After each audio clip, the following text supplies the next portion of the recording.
The Chinese market has a lot of companies that offer very good phones with key selling propositions, and one of the best things about them is they're very affordable even if you want to try and risk to see how they perform.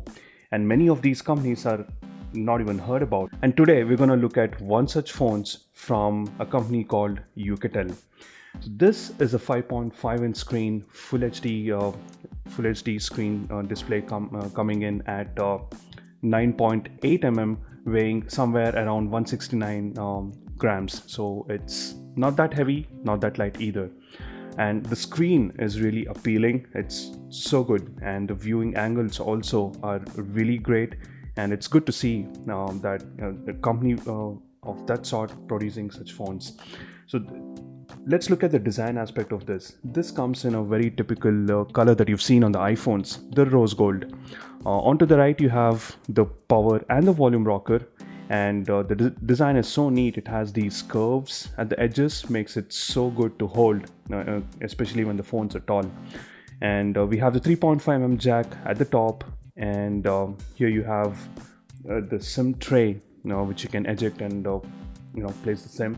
And in the behind we have the 16 megapixel camera with dual LED flash, and sitting beneath this is a fingerprint scanner.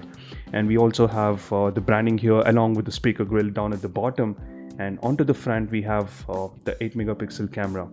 And we do have the capacitive buttons here that are very feeble. Probably when you bring the phone in the darkness you'll be able to see that.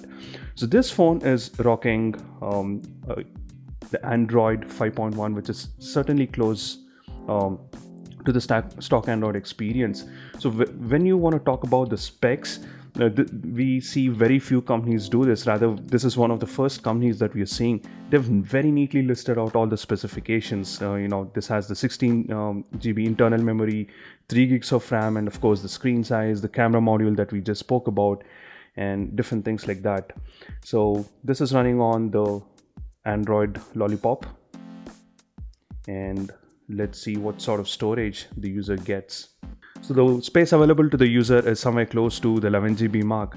But one thing that we cannot stop telling you is the iPhone-ish look, the fonts, the choice of the wallpaper used here. Of course, the icons are slightly tweaked, but then it does remind you of the iPhone.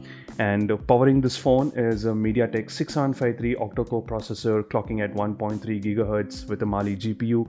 This phone also has 3 gigs of RAM, and like I just mentioned, this has 16 GB of internal memory that can be expanded up to 64 GB.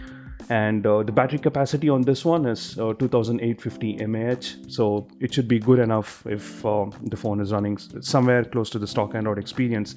This does not have any app drawer, something similar that we've seen in the phones like the Mi Zoo and the Mi 4 and such.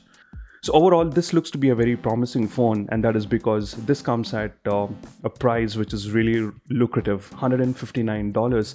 But this is currently available through one of the e-commerce website called the gearbest.com. It's not available in India yet, but you can certainly go ahead and check this out. So talking about the e-commerce portals where you can procure the phones, you should definitely check out the article that we did on the top 10 Chinese brands that you can use to import many different phones, which are really good out there available for you.